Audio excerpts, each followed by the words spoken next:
Bacon cheeseburgers. That was my sermon this week. At least started with it. The fact that I used to enjoy bacon cheeseburgers, I used to enjoy them when I was younger, before I became kosher.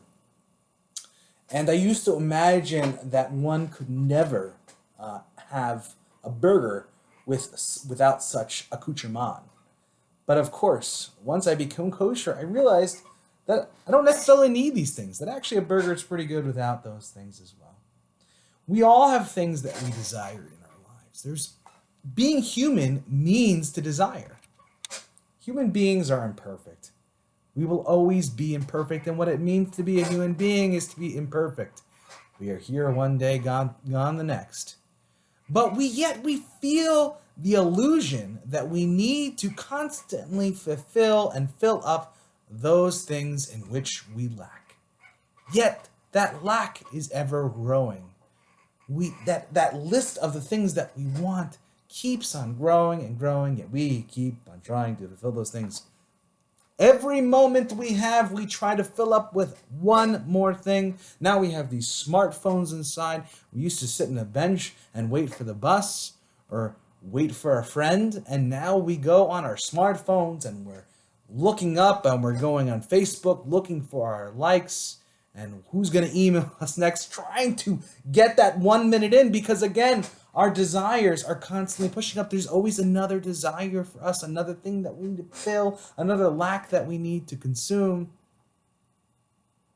But that is without the understanding that we will always be imperfect.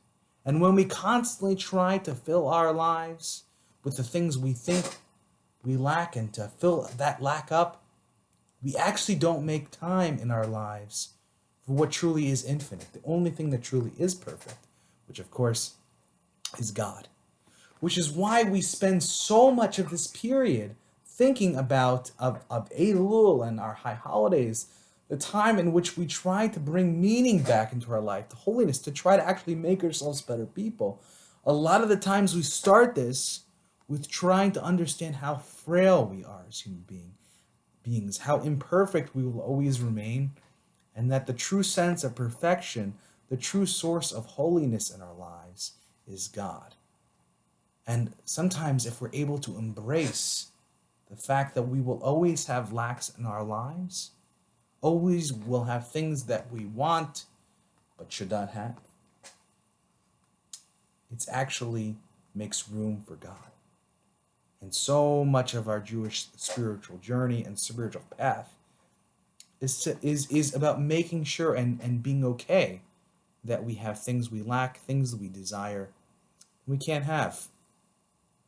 That makes room for God in our lives.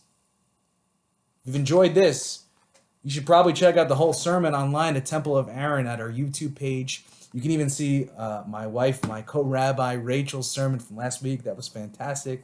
And keep coming on Shabbat to actually see the real thing. Hope to see you next week, and have a good week, everybody.